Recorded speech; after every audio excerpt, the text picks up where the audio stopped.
What's going on, everybody? It's your boy J Main back checking in with the people. And today I wanted to give my first impressions for The Legend of Zelda Breath of the Wild. Now, I will be doing my first impression slash review for the Nintendo Switch. I'm not sure which one I'm gonna do. If I do a couple more days of, testing it out and playing with it, it might as well just be a review. But I'm thinking about dropping that tomorrow, so look out for that. But moving into my first impressions of The Legend of Zelda Breath of the Wild. This game is amazing.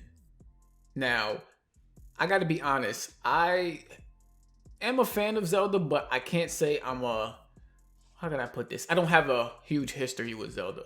The last time I played Zelda was Ages and Seasons, and that was a long time ago. I was probably in elementary school at that point.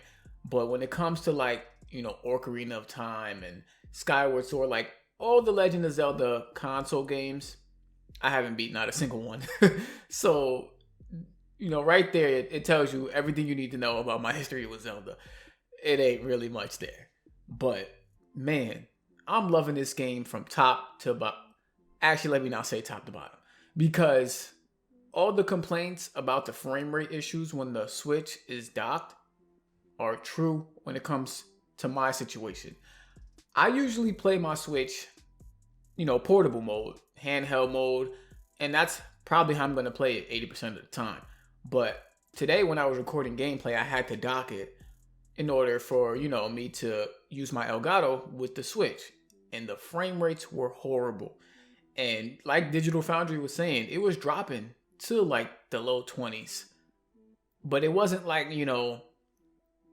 30 seconds here, 30 seconds there. I'm experiencing 10 minutes straight of 20 frame per second drops, and it was terrible. So I hope they can come out with a patch to fix that. But if anybody was wondering if that frame rate drop situation was real, it's legit. It's really bad when it's docked. And it might not be for everybody, but I gotta speak for myself, and it's true. But that's the only bad thing I got to say about this game. As a Switch game, it looks good. You know what I'm saying? Portable, it looks even better to me than it does when it's docked. And I'm happy about that because that's how I'm going to play it mostly. But it's beautiful and it's huge. The game, I'm probably about, I don't even know, maybe 6-7 hours into the game. Probably more because I couldn't find a time tracker. But I'm probably that much into the game and I have barely scratched the surface, This game, they just drop you into a world and they let you figure out things on your own. I mean, there's everything from cooking to, utilizing different type of weapons and utilizing the environment, for your advantage. There's dynamic weather, all types of enemies that can, some of them are easy, but a lot of them can one-shot you. You got shrines, which are like these mini dungeons where they have puzzles within them. And some of them are pretty straightforward, and some of them will have you sitting there thinking for a while, what the hell am I supposed to be doing here? And some of them even have boss fights in them. And like I said, you can explore this game. They drop you. You can literally do whatever you want. You want to explore the world for a day? You can do that. And you'll come across so much stuff. I was amazed so many times that you ever play a game and be like, I wonder if you can do that. Well, it seems like so far everything in Zelda that you think you might be able to do, you can do. Now, you might not be able to do it right away, but then you'll come across something and be like, wait, if I go back, backtrack, I might be able to utilize this for that part. And it's a lot of that going on. The story has been good. I like the way they tell the story without spoiling anything. It's 100 years later and you wake up and there's a lot of shit going on. I like the way they tell the story. That's pretty much what I'm gonna say. I'm not gonna get into any spoilers, but you basically get the perspective of what's going on from many different people, and they detail everything that you need to do in order to ultimately reach the end game and the end goal. Now, what's cool about this game is they let you finish, well, at least get to the end game almost right away, an hour into the game. You can go to the final boss and fight him. You'll probably get washed. I know some speedrunners have beaten it, but there ain't no way in hell I'm doing that. I'm experiencing this game like it was intended to be experienced and going through each village and all the open areas and doing side quests and main missions and stuff like that. I gotta say it's kind of overwhelming because I'm not, that big on open world games. Well, as of recently, I have been.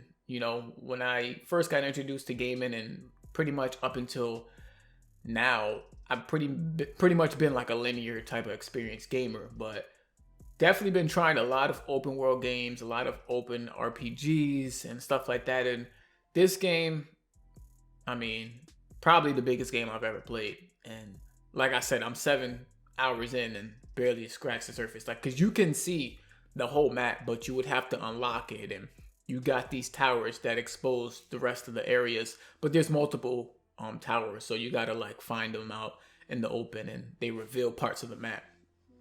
And I've probably come across like 3 towers I think I've done already, and like parts of the map that I haven't even touched. And it's huge. The game is huge. The game is fun.